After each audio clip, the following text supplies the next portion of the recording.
Mari kita berdiri semua. Kita naikkan syukur kita kepada Tuhan. Kecaplah dan lihatlah. Kita bersyukur. Kita punya Allah yang begitu baik, yang sungguhnya kasihnya yang tidak pernah putus-putus, kebaikannya buat diri kita selalu baru, kasih setianya buat diri kita.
Engkau yang berkuasa ya Tuhan, saya dapat menanggung.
Sebab hanya Engkau yang layak menerima pujian kami.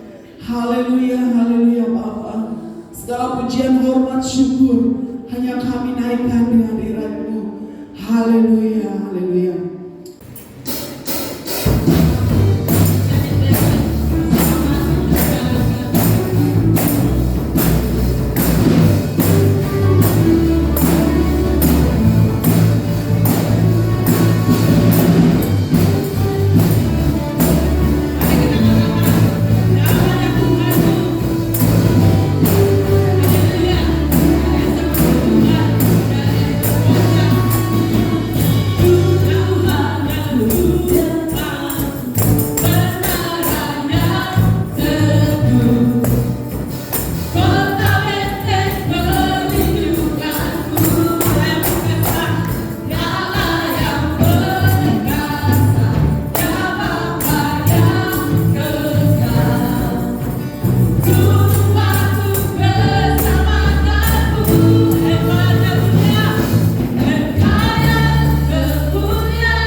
Kita terus memuji Tuhan. Kasih-Mu nyata. Kita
bersama sama-sama.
Mari kita terus menyembah Dia.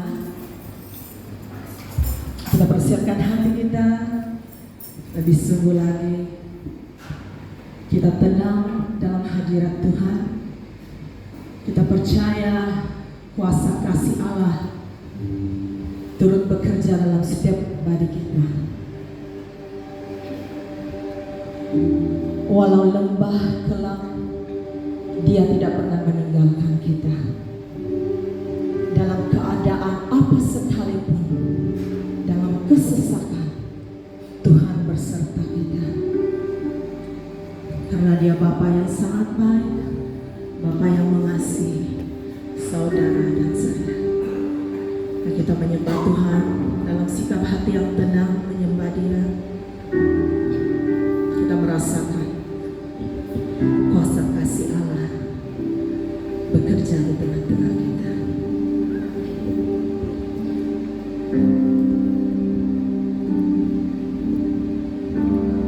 Apakah mendengar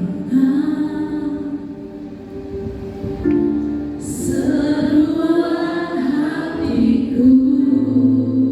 Amin. Tak pernah Kau lepaskan dari kasih-Mu. Lewat lembah kelam, lewat lembah kelam, Kau temani aku. Roh-Mu bekerja selalu untuk kebaikanku, mengalir kuasa dari tempat maha tinggi. Bapa, Engkau mulia, Kau hadir di sini, memulihkan hati, menyembuhkan yang terluka. Ku kan tenang bersama-Mu, Bapa. Yes, Lord. Bapa, Kau mendengar seruan hatiku, seruan hatiku. Tak pernah Kau lepaskan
memulihkan hati, menyembuhkan yang terluka. Biar kami tenang bersama-sama.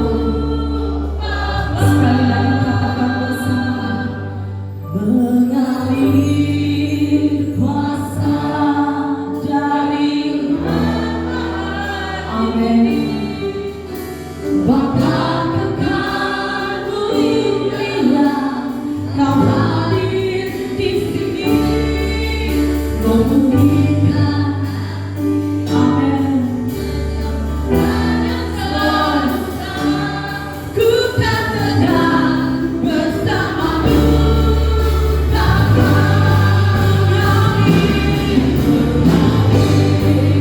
kuasa dari Tuhan. Kau katakan mulia, Kau hadir di sini. Menyembuhkan yang terluka, ku kan tenang bersamamu.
Kami sangat rindu ya Bapa.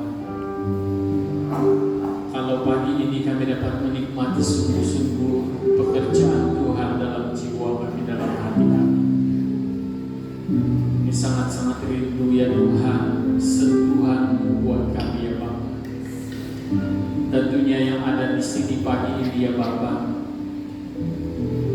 masing-masing dengan keluh kesah hati mereka masing-masing ya Tuhan. Tapi kami percaya pemulihan itu ada. Tuhan sedang memulihkan hati yang terluka, membawa kami lebih dalam hadirat-Mu ya Tuhan. Haleluya Jesus. Haleluya Tuhan. Haleluya Jesus.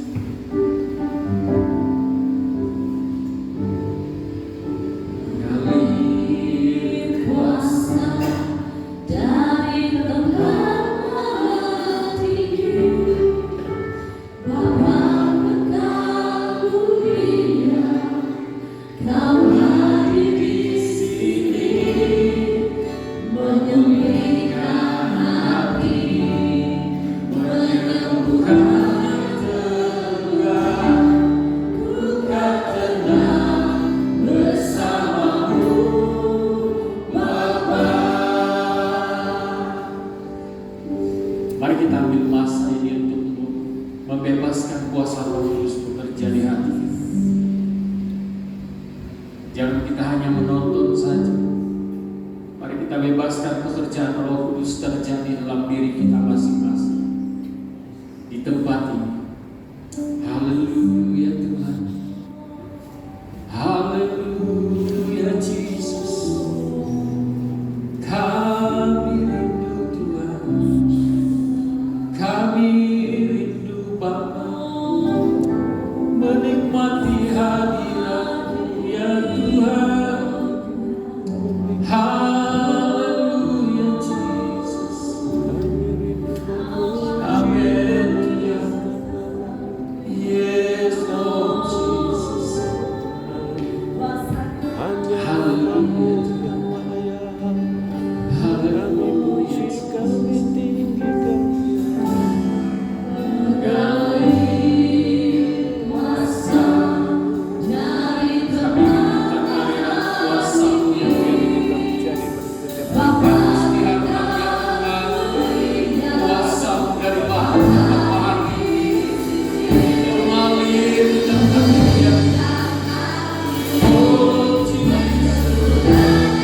Berbicaralah kepada kami ya Tuhan, berkata-katalah kepada kami, karena kami sangat rindu, haus dan lapar akan firman-Mu.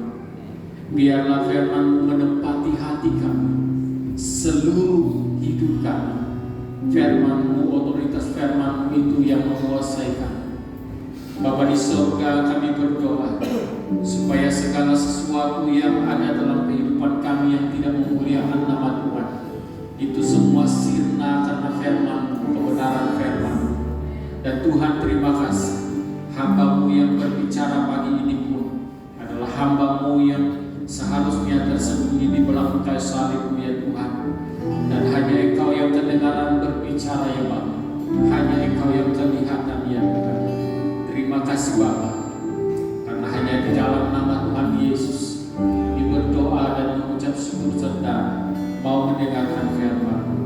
Semua anak Tuhan yang percaya mengatakan amin. Baik, silakan duduk yang masih berdiri dan semua yang terlibat dalam pelayanan pagi ini. Puji Tuhan.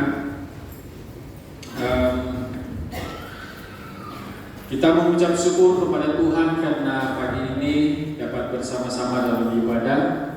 Dan meskipun beberapa hari ini, beberapa waktu ini kita dalam keadaan yang begitu sibuk, baik sibuk dalam kesibukan masing-masing dan juga sibuk dalam acara-acara gereja yang begitu luar biasa, tetapi kita tetap beribadah kepada Tuhan dan tetap ada kerinduan semangat untuk mau datang ke dalam ibadah seperti ini. Jadi puji Tuhan. Saya ucapkan shalom, shalom untuk semua, shalom. Jika kamu tidak meyakinkan saya saja ini, shalom. Haleluya. Saudara yang di depan ini pun kurang yakin. Tapi tidak apa-apa. Kita sangat bersyukur kepada Tuhan karena masih diberikan kekuatan, kesehatan sampai sekarang ini. Jadi kita harap agar kita yang datang pada pagi hari ini tetap bersemangat ya. Baiklah, kita akan membaca satu petikan firman Tuhan yang biasa kita dengar tetapi luar biasa adanya di dalam Yeremia 17 ayat 7 sampai ayat yang ke-10. Ayat yang ke-10. Yeremia pasal 17 ayat yang ke-7 sampai ayat yang ke-10. Saya akan baca petikan ini dan kita iringi dalam pembacaan masing-masing. Yeremia 17 ayat 7 sampai ayat yang ke-10.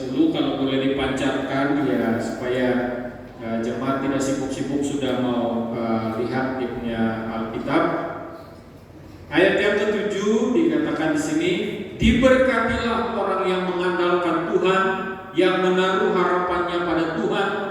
Ia akan seperti pohon yang ditanam di tepi air, yang merambatkan akar-akarnya ke tepi batang air, dan yang tidak mengalami datangnya panas terik, yang daunnya tetap hijau, yang tidak khawatir dalam tahun kering, dan yang tidak berhenti menghasilkan buah. Ayat 9, betapa liciknya hati, lebih licik daripada segala sesuatu. Hatinya sudah membatu, siapakah yang dapat mengetahuinya? Aku, Tuhan yang menyelidiki hati, yang menguji batin, untuk memberi balasan kepada setiap orang setimpal dengan tingkah langkahnya, setimpal dengan hasil perbuatannya. Ini adalah firman Tuhan. Dan kebenaran firman Tuhan ini seringkali kita gunakan ataupun seringkali kita pakai dalam kehidupan kita, dan bukan setakat ayat hafalan, tetapi ianya merupakan pegangan. Setiap ayat yang kita hafal itu seharusnya menjadi ayat pegangan ataupun pegangan dalam kehidupan kita, yang kita hidupi setiap hari, yang kita ingat setiap hari, yang kita ingat ketika kita menemukan ataupun menemukan masalah ataupun cabaran-cabaran dalam kehidupan kita. Itulah firman Tuhan yang kita pegang, yang kita gunakan untuk menghadapi, mendepani setiap cabaran, masalah yang kita hadapi, baik dalam keadaan apa sekalipun. Kalau kita lihat lagu-lagu pujian kita sebentar tadi, para pemimpin ataupun hamba-hamba Tuhan yang melayani pada pagi hari ini, mereka tidak bertanya kepada saya, ya kan? Mereka tidak bertanya apakah tema ataupun apakah petikan firman Tuhan yang disampaikan pada pagi hari ini, tapi itu jelas membuktikan bahwa yang Tuhan kehendaki untuk kita belajar pada pagi hari ini sesuai dengan pujian sebentar tadi, sesuai dengan pembacaan kita pada pagi hari ini tentang iman. Tentang iman, bagaimana kita mempraktikkan iman kita hari lepas hari, bagaimana kita mempraktikkan apa yang kita percaya setiap hari, setiap waktu dalam kehidupan kita. Kadang-kadang ada orang yang dia percaya ataupun dia katakan dia beriman, tetapi dia tidak praktikkan ataupun dia tidak dapat mempraktikkan apa yang dia percaya setiap hari. Praktikal dalam kehidupan dia masih kelihatan orang yang tidak punya pengharapan. Ya, praktisnya dalam kehidupan dia masih kelihatan sebagai orang-orang yang masih gagal dalam pengharapannya. Nah, saudara dikasih Tuhan, dikatakan oleh ayat firman Tuhan tadi, diberkatilah orang yang mengandalkan Tuhan, yang menaruh harapannya pada Tuhan. Dia seperti pohon yang ditanam di tepi air, yang merambatkan akar-akarnya ke tepi batang air, dan yang tidak mengalami datangnya panas terik, dan yang daunnya tetap hijau, yang tidak khawatir dalam tahun kering, dan yang tidak berhenti menghasilkan buah. Dikatakan dalam ayat yang ke-10, Tuhan yang menyelidiki hati. Tuhan melihat hati kita, Tuhan melihat seluruh kehidupan kita. Bagaimana kita berserah ataupun berharap kepada Tuhan, bagaimana kita sungguh-sungguh berharap kepada Tuhan atau tidak, itu Tuhan lihat. Manusia tidak dapat lihat. Yang manusia lihat itu kadang-kadang dan selalunya hanya sesuatu yang kelihatan di luar. Nah, saudara yang dikasih Tuhan, diberkatilah. Perkataan diberkati ini merupakan suatu perkara yang sangat menggembirakan. Kita gembira karena kita mendapat ataupun memiliki ataupun kita diberkati oleh Tuhan. Setiap kali ada orang memberikan ucapan kepada kita, dia katakan, ya puji Tuhan, Tuhan memberkati kamu, Tuhan memberkati kamu. Begitu kita dalam perjalanan pun, dalam penghiburan pun, orang selalu katakan, ucapan Tuhan memberkati kamu. Nah, puji Tuhan karena ada ucapan seperti itu, dan itu menggembirakan. Itu menggembirakan. Coba kalau seseorang yang berdoakan, Tuhan kutuk kamu, terkutuklah kamu di hadapan Tuhan. Kalau orang mengatakan kita seperti itu, pasti kita akan naik darah ataupun marah, dan juga membalas kutukan itu kepada orang lain mungkin. Kalau yang tidak sabar, tapi kita sangat bersyukur karena Tuhan ataupun ya Tuhan telah memberikan kita suatu peluang untuk menikmati hidup ini, sehingga ini seringkali mengungkapkan kepada orang lain, Tuhan memberkati kamu. Tuhan memberkati kamu, Tuhan memberkati kita semua. Amin. Baik, 8 orang saja amin. Bapak bisa yang paling kuat. Jadi Tuhan itu memberkati. Tuhan memberkati kita. Tuhan senantiasa menyertai kita dan memberkati kehidupan kita. Itu yang kita sangat bersyukur. Dan orang yang diberkati oleh Tuhan itu adalah orang yang dikatakan firman Tuhan tadi, orang yang mengandalkan Tuhan, orang yang bersandar sepenuhnya kepada Tuhan, orang yang Tuhannya adalah Tuhan Yahweh ataupun Allah yang Maha Kuasa, orang yang Tuhannya adalah Tuhan Yesus Kristus. Itu yang diberkati Tuhan, dan itu yang menikmati berkat setiap hari dalam kehidupan dia, karena dia mengandalkan Tuhan, bersandar kepada Tuhan. Dia kalau kami bilang megondos ini ya dia berharap kepada Tuhan. Dia benar-benar berharap kepada Tuhan dalam kehidupannya. Segala sesuatu yang dia jalani, segala sesuatu yang dia hadapi, segala sesuatu yang dia inginkan, segala sesuatu yang dia impikan ke depan atau dari dulu, sekarang dan untuk selama-lamanya, itu semua dia serahkan kepada Tuhan. Dia andalkan Tuhan. Dia mau lalui, dia mau jalani itu bersama-sama dengan Tuhan. Dia tidak mau guna kekuatan dia. Itu maksud mengandalkan, bersandar sepenuhnya kepada Tuhan. Nah, kadang-kadang kita katakan kita percaya kepada Tuhan, tapi kita mengandalkan kekuatan diri kita sendiri. Ini tidak mengandalkan Tuhan, tapi mengandalkan kekuatan diri sendiri. Jadi kita jangan terkejut, karena kalau kita mengandalkan diri kita sendiri, kita akan menemukan kekecewaan. Kita akan menemukan apa yang namanya kekecewaan, dan kita akan mulai mempersoalkan, Tuhan, kenapa ini berlaku? Nah, saudara kasih Tuhan, yang diberkati Tuhan yang kedua adalah yang orang yang menaruh atau meletakkan sepenuh harapannya kepada Tuhan. Ya, ini pun kadang-kadang ada orang yang salah meletakkan harapannya kepada Tuhan. Betul dia meletakkan harapannya kepada Tuhan, tetapi dia katakan begini, Tuhan, saya mau makan. Ini contoh, Tuhan, saya mau makan. Lalu dia tunggu Tuhan memberikan makanan itu kepada dia. Itu tidak akan pernah berlaku, karena kita berusahakan diri untuk mengambil makanan.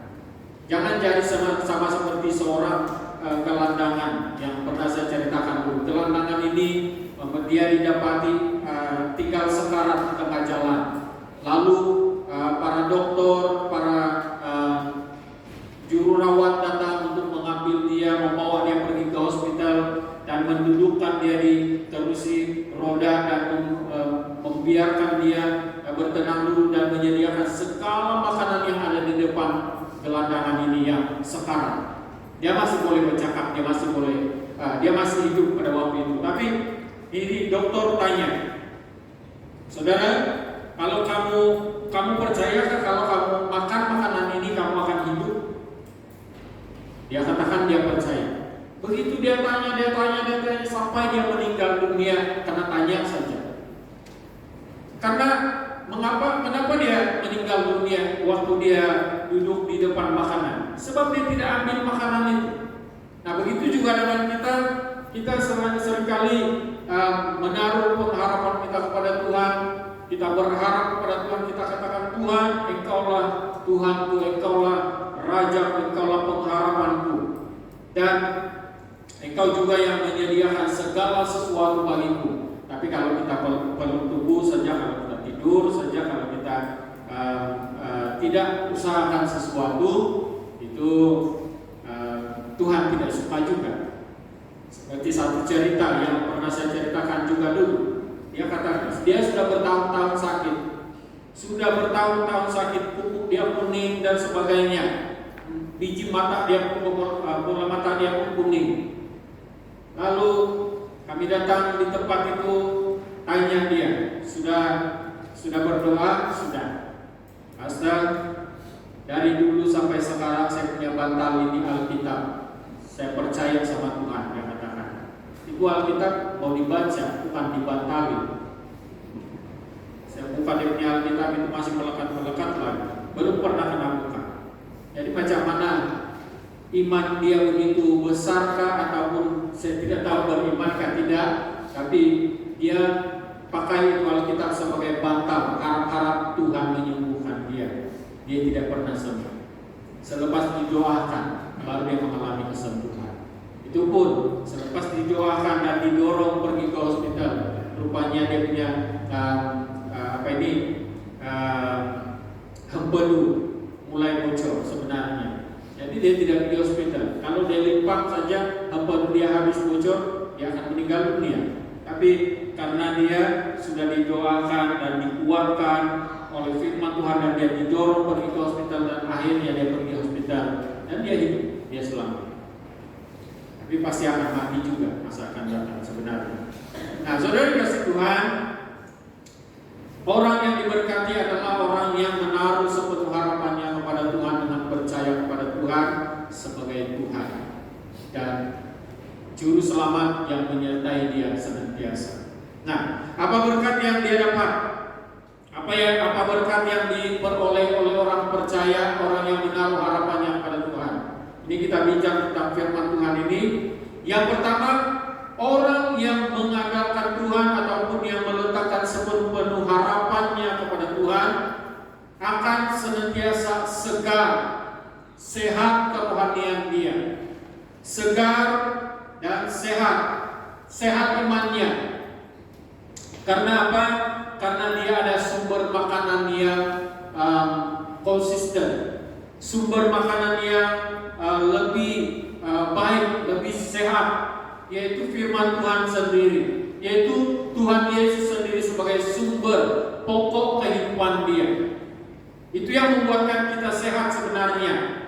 Kita akan memperoleh kesegaran, ada kesehatan, karena kita ada sumber makanan rohani yang konsisten, yaitu firman Tuhan, yang seimbang, yaitu firman Tuhan.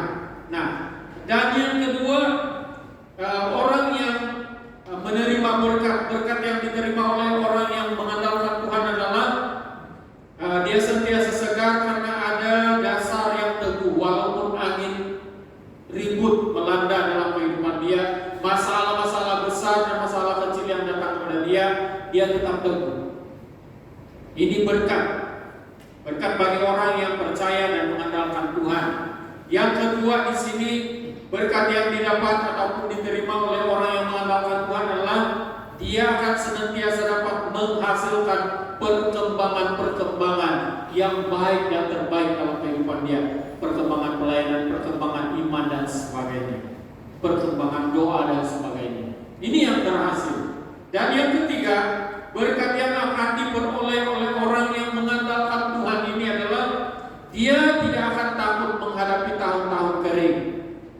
Baru-baru ini saya terbaca satu artikel yang baru dinyatakan bahwa negara India akan stop dia punya ekspor untuk barang makanan, khususnya beras putih. Dan kita tahu bahwa ketika perang Ukraina dan Rusia itu berlaku, terjadilah satu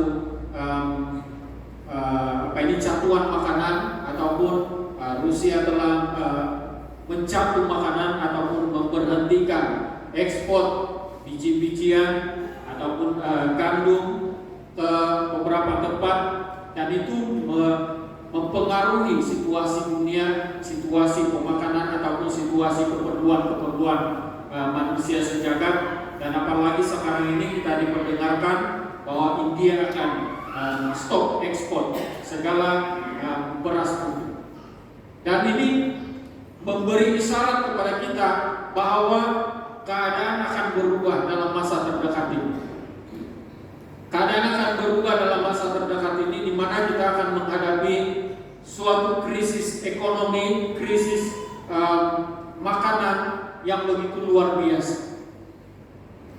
Dan mula-mula kami buat berancang untuk tidak memenatkan diri buat latih. Tapi bila saya lihat ini, situasi ini perlu ambil iktibar untuk menampung kos kehidupan ini, perlu buat latih. Anda yang tidak membuat latih tahun ini, mari berpikir pikir 2 kali, pikir 3 kali, karena situasi ini akan betul-betul berlalu. Nah, jadi ramai-ramai kita buat latih, jangan biarkan itu tempat jadi kosong.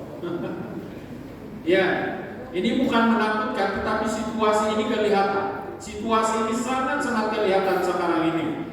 Kalau kita mendengar apa yang kenyataan daripada Perdana Menteri pun itu ke arahnya. Jadi saudara dikasih Tuhan, apapun situasi itu saya ceritakan supaya jangan kita takut untuk menghadapi situasi ini, tapi kita berusaha, kita hadapi cabaran ini dengan hikmat daripada Tuhan. Dan walaupun mungkin akan hitam terbakar oleh matahari, tetapi mari kita dengan hikmat persiapkan segala sesuatu yang ada pada kita. Nah, jadi orang yang mengandalkan Tuhan tidak akan takut menghadapi tahun-tahun kering. Kenapa dia tidak takut? Karena pertama dia diberikan hikmat untuk mempersiapkan makanan-makanan sebelum tahun-tahun kering itu sampai.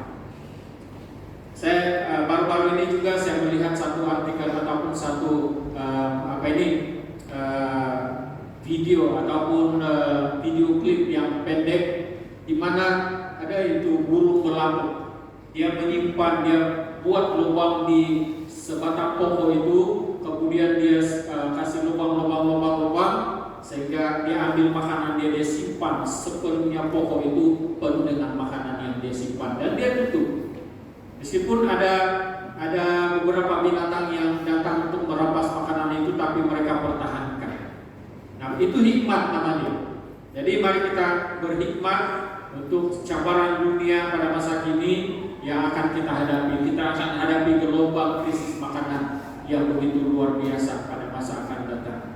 Mungkin tidak terlalu terasa untuk masa-masa awal ini, tapi saya percaya ini akan, dan sebenarnya kita sudah mulai terasa. Yang masak pun sudah hampir 4 ringgit 1 kilo.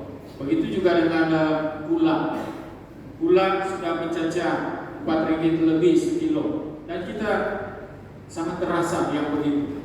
Kadang-kadang gula tiada di daerah kita. Itu membuat kita sebenarnya sudah ada isyarat untuk kita berhikmat. Nah, saudara dikasih Tuhan, berdasarkan pembacaan kita pada pagi hari ini tentang bagaimana kita mengendalikan iman kita di kala krisis yang melanda hidup kita ini. Ada 4 perkara yang saya ingin kongsikan kepada kita. Dan sebelum saya kongsikan ke-4 perkara ini, saya beri tema renungan yang saya bawakan untuk kita pada pagi hari ini, yaitu memiliki rohani yang sehat. Kerohanian yang sehat. Maksud dia di sini rohani yang sehat seperti yang dikatakan dalam firman Tuhan tadi. Dasar hidupnya adalah Kristus Yesus. Firman Tuhan adalah makanannya. Itulah rohani yang sehat. Rohani yang sehat, dasar kehidupan dia adalah Kristus Yesus, dan makanan rohaninya adalah firman Tuhan. Dan itulah kerohanian yang sehat. Dan rohani yang sehat ini pasti didasari dengan 4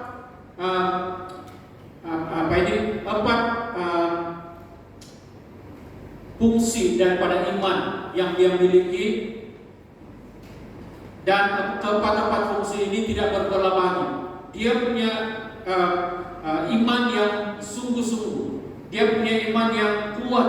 Dia punya iman yang teguh di dalam menghadapi situasi kehidupan. Jadi 4 perkara ini saya beri nama ataupun beri garisan besar di sini, yaitu yang pertama, rohani yang sehat itu dia punya iman yang penuh. Ini kita belajar dalam beberapa minggu ini, kita telah belajar ini. Baik sebelum konferensi muda-mudi pun kita sudah belajar tentang iman yang teguh. Dan kita terus mau belajar tentang iman yang teguh ini bagaimana. Kenapa perlu ataupun kenapa dikatakan maksud saya iman yang penuh. Kenapa dikatakan ataupun kenapa kita diberikan perkara ini untuk dipelajari ataupun dipegang. Supaya kita semua ini tidak memiliki iman yang penuh dengan keraguan-raguan, tetapi kita punya iman yang penuh dengan kepercayaan bahwa Tuhan Yesus Kristus adalah Tuhan dan Juru Selamat kita, yang menuntun kita, yang memberkati kita, yang membawa kita, yang menyediakan segala sesuatu buat kita dalam segala hal. Ini yang kita mau. Iman yang ataupun rohani yang sehat ini adalah kehidupan seseorang yang memiliki iman yang penuh.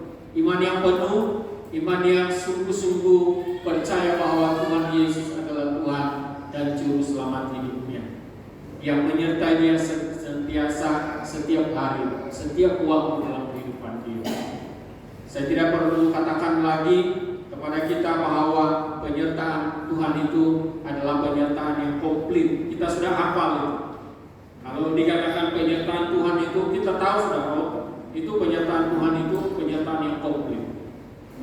Dan kita tidak perlu ragu-ragu lagi, kita tidak perlu risau tentang penyertaan Tuhan. Kita tidak perlu bimbang tentang penyertaan Tuhan. Walaupun hati manusiawi ini masih bimbang untuk menghadapi hari esok, apalagi kita sudah mendengar bahwa kita akan menghadapi gelombang krisis makanan yang akan kita hadapi sebentar lagi. Itu membuatkan kita merasa bimbang, tapi jangan bimbang karena Tuhan itu menyertai. Jadi kita gunakan iman yang penuh supaya kita terus tetap sehat dalam kerohanian kita gunakan iman yang penuh. Tuhan Yesus ada, Tuhan Yesus menyertai. Yang kedua, rohani yang sehat ini ditunjang oleh iman yang teguh. Tadi iman yang penuh. Rohani yang sehat adalah ditunjang ataupun ditopang, didokong, disokong oleh iman yang teguh. Karena hanya dengan iman yang teguh saja kita boleh menghadapi situasi ataupun krisis gelombang makanan kah, krisis ekonomi kah, krisis apa saja dalam dunia ini. Hanya dengan iman yang teguh. Saya mengingat akan kalau dalam pentas persembahan PGK baru-baru ini, dia lebih banyak berbicara tentang bagaimana keteguhan iman memandang kepada Kristus Yesus di saat gelombang air ataupun gelombang laut menerpa kehidupan dia. Jadi itu yang saya amati dalam pementasan ini. Setiap lagu, setiap apa yang diungkapkan oleh anak-anak kecil ini, saya katakan dalam ucapan saya kemarin bahwa mereka ini sepertinya sedang berkhotbah kepada saya bahwa sebagai orang percaya yang mau supaya rohaninya tetap sehat, dia harus memiliki iman yang teguh. Iman yang teguh, karena dengan iman yang teguh kita mampu menghadapi apapun cabaran dalam kehidupan kita.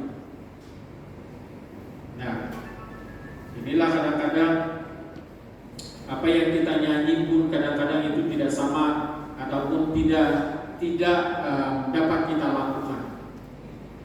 Ada satu lagu pujian penyembahan yang mengatakan sekalipun apa itu, meskipun badai banyak rintangan,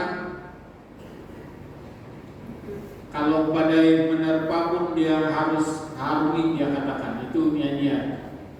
Tapi baru hujan rintik-rintik sudah tidak mau pergi datang ibadah, sudah takut sakit.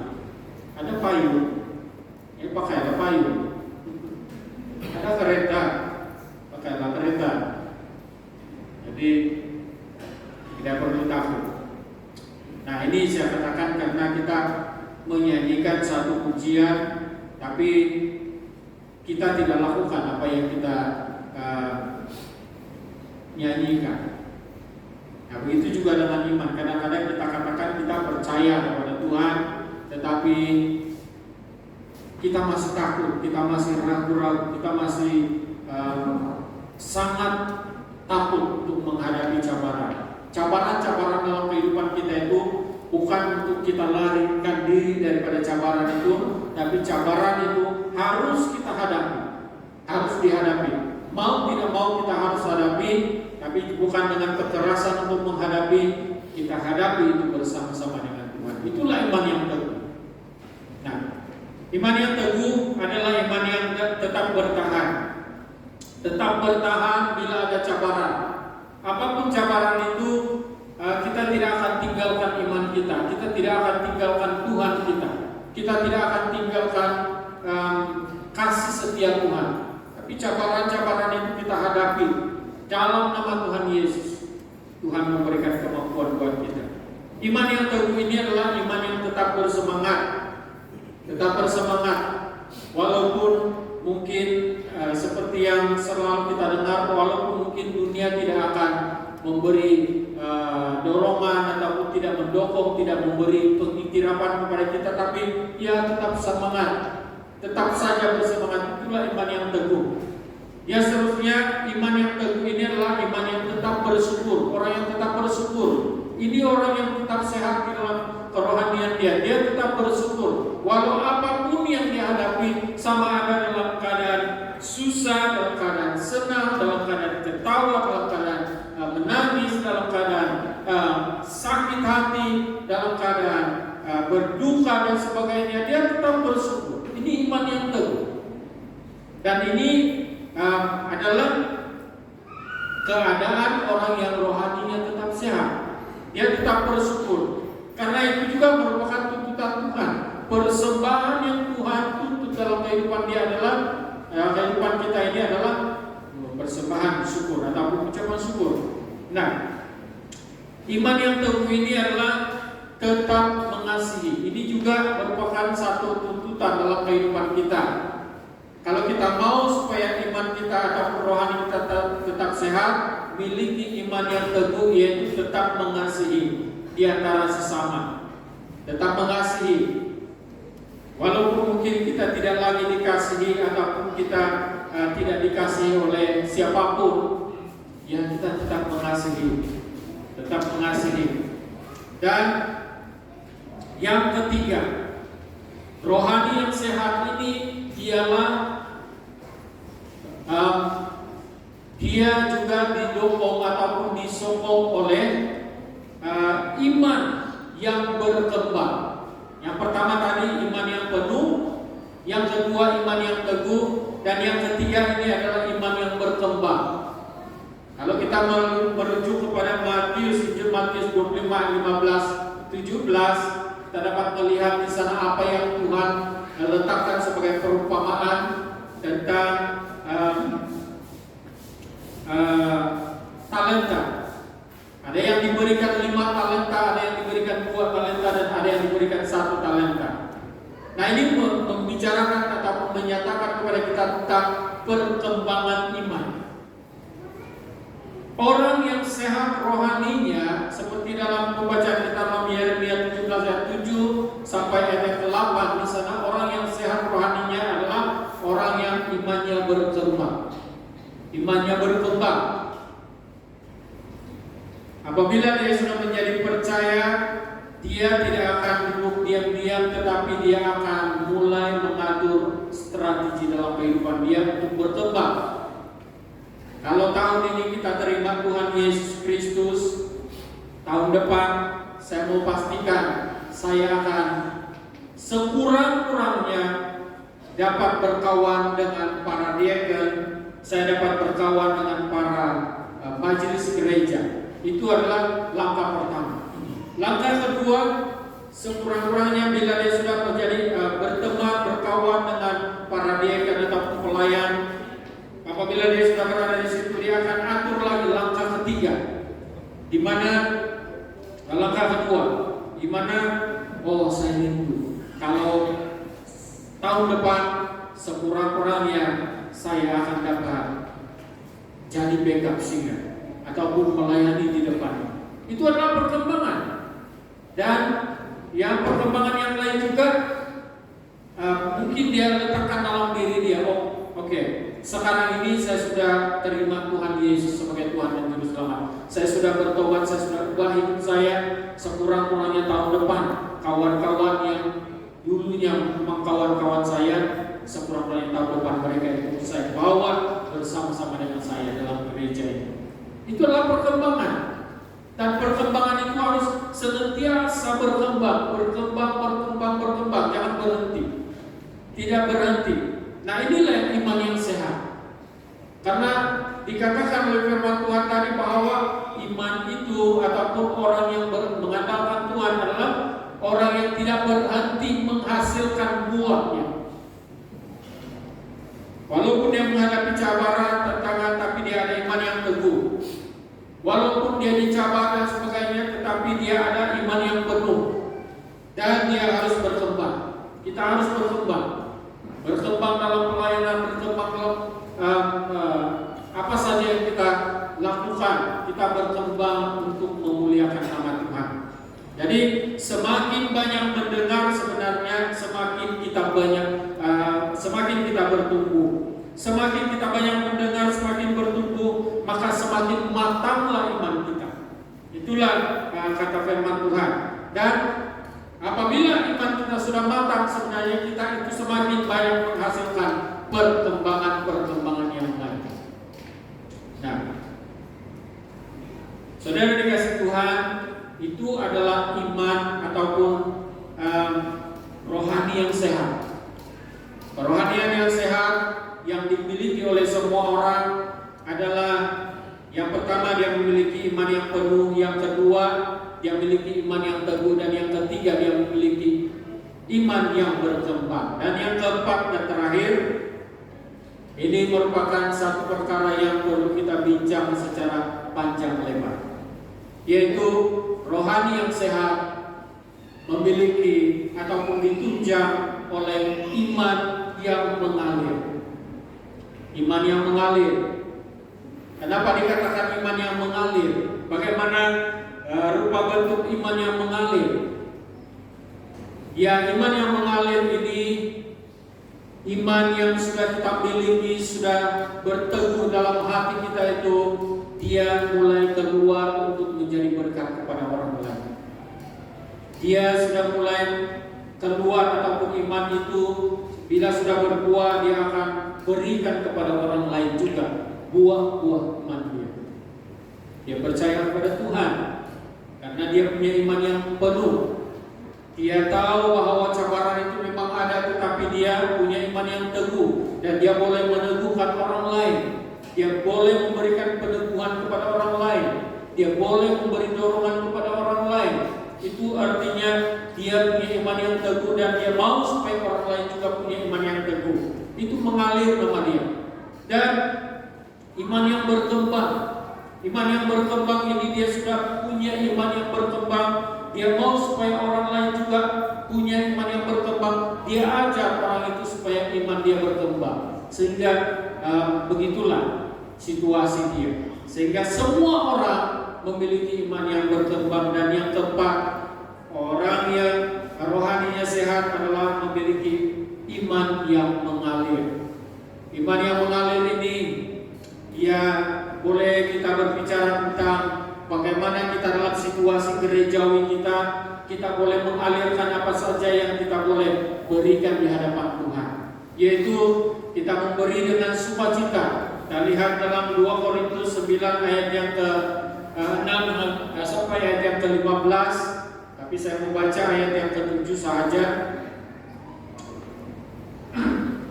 Dikatakan dalam ayat yang ke-7, hendaklah masing-masing memberikan menurut kerelaannya, jangan dengan sedih hati atau karena paksaan, sebab Allah mengasihi orang yang memberi dengan sukacita. Dikatakan ayat yang terakhir, sebab Allah mengasihi orang yang memberi dengan sukacita. Kenapa saya membaca ayat ini? Karena di dalam ayat ini saya melihat bahwa iman yang mengalir itu adalah iman yang dilakukan dengan hati yang memberi dengan sukacita. Memberi.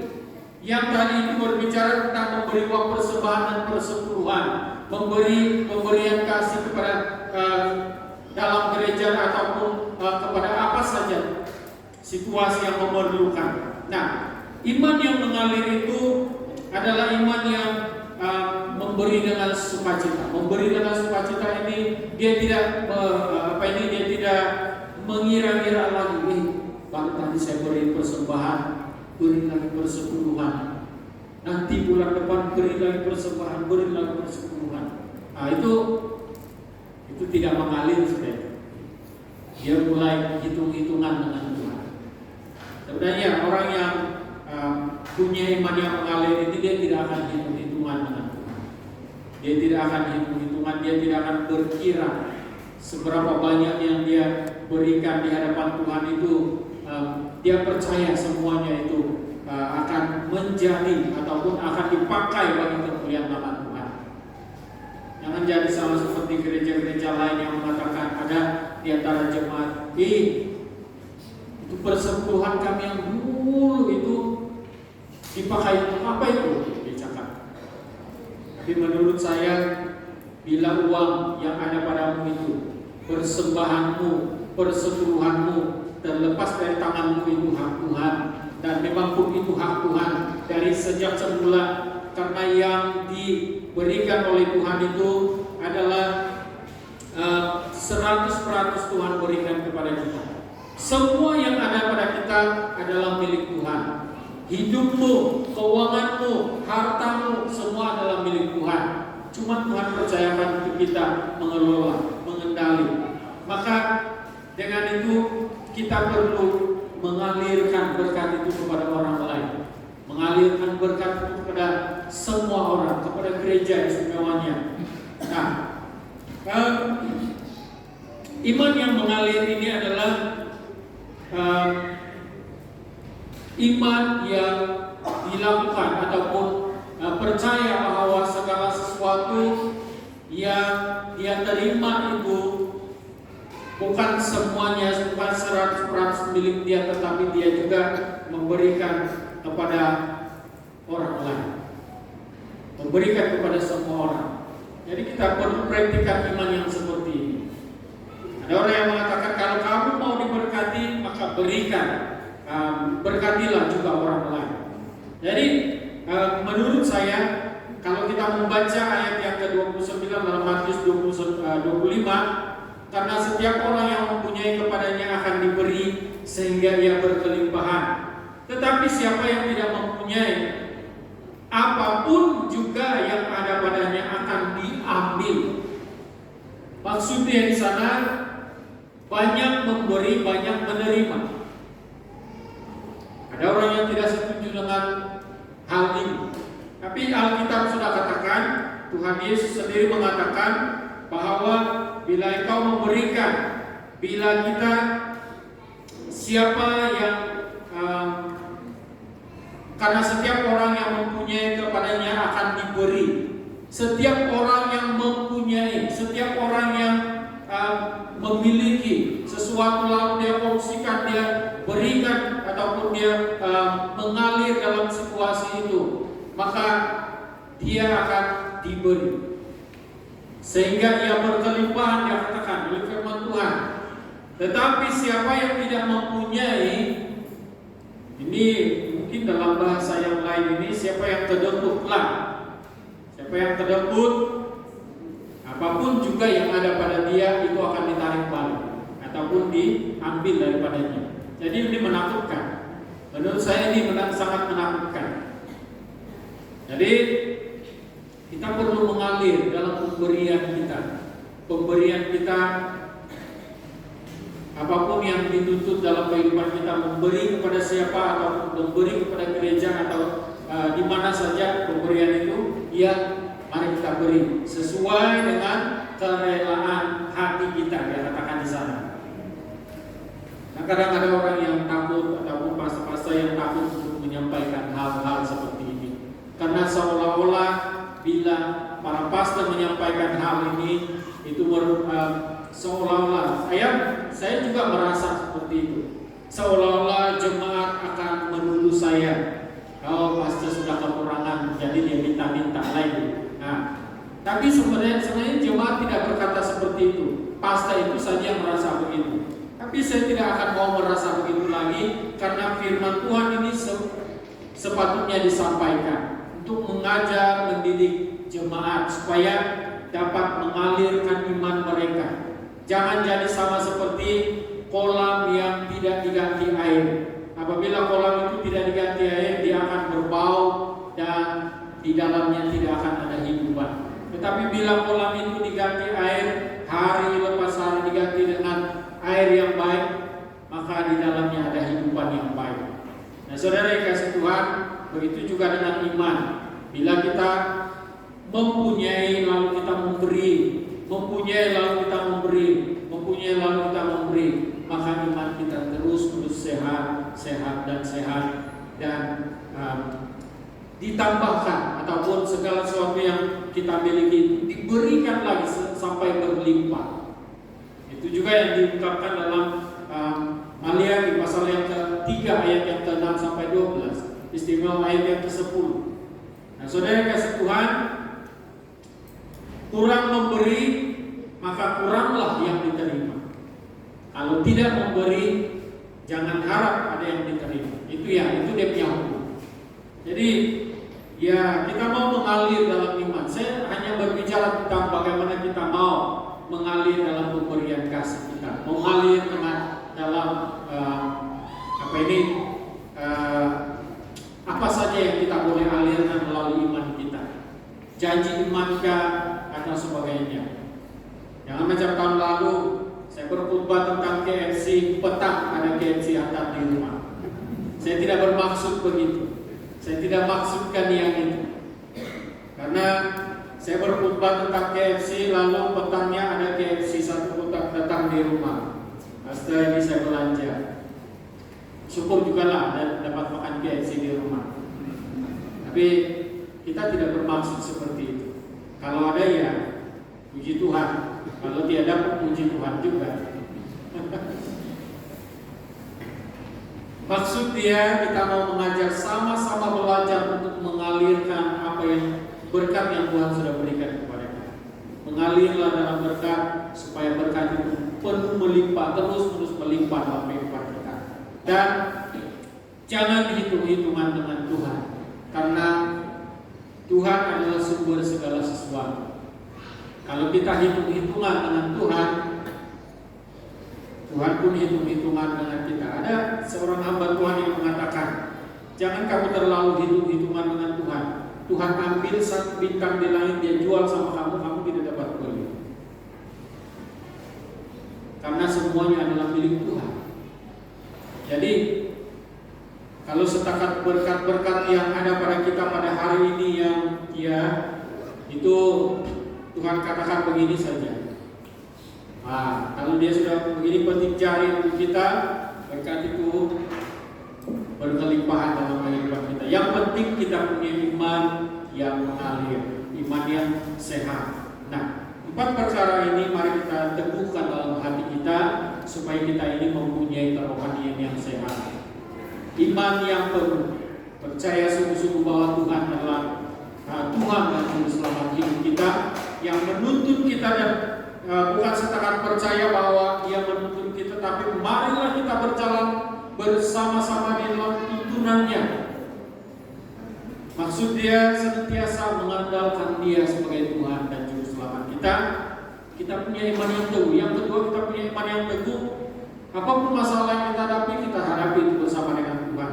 Itulah iman yang teguh. Tetap bersemangat, tetap bertahan, tetap bersyukur, tetap mengasihi, tidak khawatir tentang tahun kering, tapi tetap melayani bersama-sama. Biar dompet kering, jangan hati kering. Ya, biar dompet kering kotak sudah. Di muka begini ada satu emoji yang saya selalu sakit hati mau lihat. Dia tutup mata bila dia buka dompet dia, bila dia buka begini, dia tutup balik begini. Sebab di dalam dia kosong, penuh dengan bil saja. Jadi biarpun dompet kering, tetap bersukacita di hadapan Tuhan.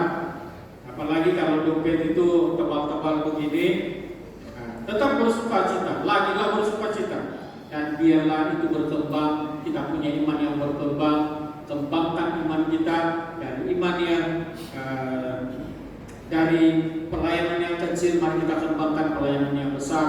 Dari pemikiran yang kecil, mari kita perkembangkan dengan pemikiran yang besar. Jangan takut berpikir, walaupun rambut semakin gugur, tapi kalau itu memuliakan nama Tuhan, pikiran yang memuliakan nama Tuhan, ya, gunakan pemikiran untuk berkembang di hadapan Tuhan.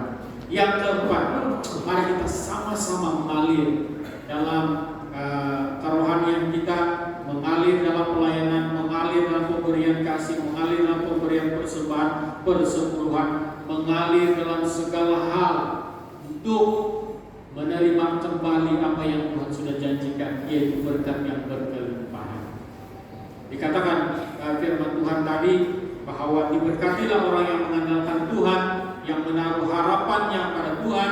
Ia akan seperti pohon yang ditanam di tepi air, yang merambatkan akar-akarnya ke tepi batang air, dan yang tidak mengalami datangnya panas terik, yang daunnya tetap hijau, yang tidak khawatir dalam tahun kering, dan yang tidak berhenti menghasilkan buah.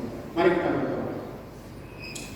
Bapa di sorga, hamba-Mu sudah berhenti berbicara, hamba sangat terbatas untuk menyampaikan kebenaran firman-Mu, tapi hamba percaya Tuhan, Engkau telah menyediakan berkat-berkat ini untuk kami nikmati sepanjang hari ini, dan biarlah kami berteguh dalam apa yang Engkau telah nyatakan buat kami, sehingga ya Tuhan kami hidup melakukan apa yang Tuhan inginkan melalui firman Tuhan ini.